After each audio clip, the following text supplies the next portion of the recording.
mumeona watu wengine wale ambao walikuwa wamezoea ukabila, wale wamezoea mambo ya kuleta migawanyiko, ndio umeona wameleta kisirani na rais.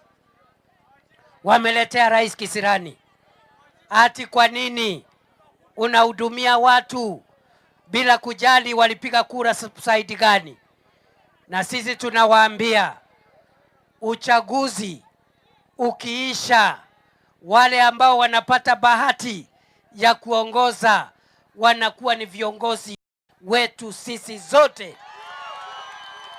Na kwa hivyo vile Rais Ruto alichaguliwa 2022, hakuchaguliwa na Wakenya wale wote, lakini alichaguliwa na Wakenya wale wengi.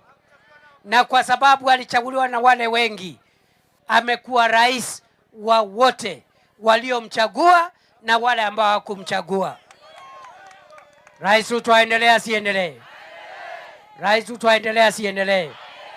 Na ndio umeona ya kwamba wakati tunagawa maendeleo, Rais Ruto amekataa kubagua.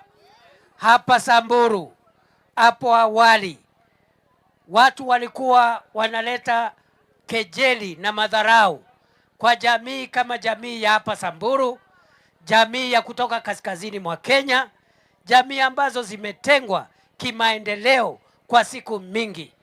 Lakini Rais William Ruto amesema ya kwamba ili nchi yetu iwe na umoja, tutatengeneza umoja kwa kuleta maendeleo kila sehemu.